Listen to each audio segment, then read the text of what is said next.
twaravye rero dusanga muri rusangi amahoro n'umutekano birahari muri komine ya Gitega nkuko biri mu ntara yose ya Gitega,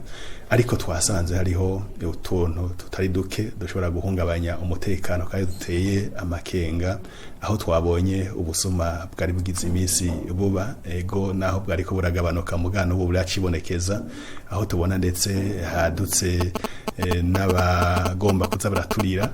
imisozi imiro ya Nyakanga, tukabona inzoga zitemewe n'amategeko twari twaragwanije ubu unye zari zitanguye gusubira kwibonekeza, bigaca bituma rero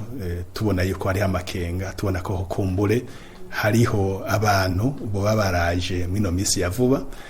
baza bagomba gukora ibintu bitameze neza, na cyane cyane ko tubona hari uruja n'uruza haba mu gisagara ca Gitega ndetse no mu ntara yose. Turaje hamwe rero turabisesangura, turabona yuko tubwirizwa gufata ingingo kugira ngo kumbure dukinge ntihagire ikintu coshobora kononekara. Ingingo nkuru twashitseko nuko twibukanije yuko nyene cubahiro umukuru w'igihugu cacu c'u Burundi na leta arongoye baduhimiriza yuko umwe wese mu ndongozi yoba umuvyeyi aherereye kandi agaheza agakora, tugahimiriza bene gihugu gukora kugira ngo biteze imbere, baronke ivyo bafungura, baronke ndetse n'amafaranga. Ivyo navyo bigashoboka mu gihe hari amahoro n'umutekano. Nico gituma rero twaciye twiha ihangiro yuko tubwirizwa gutsimbataza amahoro n'umutekano bisanzwe bihari. Ivyo navyo tukabitsimbataza gute? Tukaraba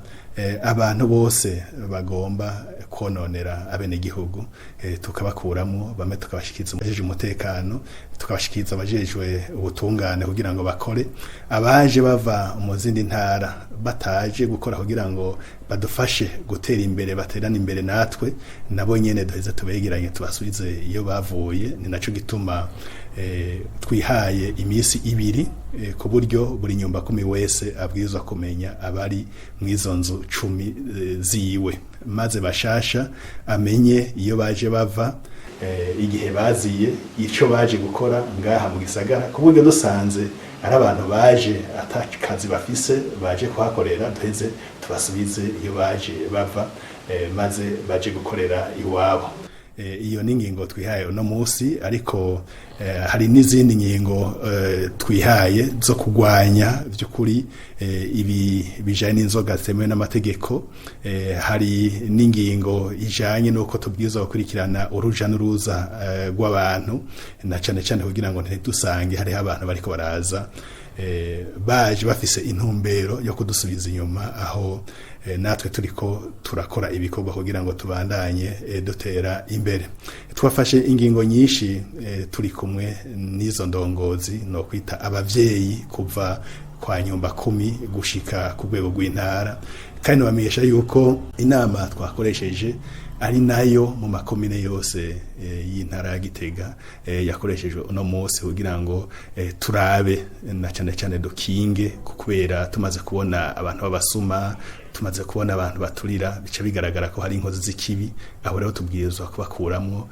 kugira ngo abene gihugu bumve ko babayeho neza, bari mu mahoro n'umutekano. Twanabahimirije ndetse kwakira neza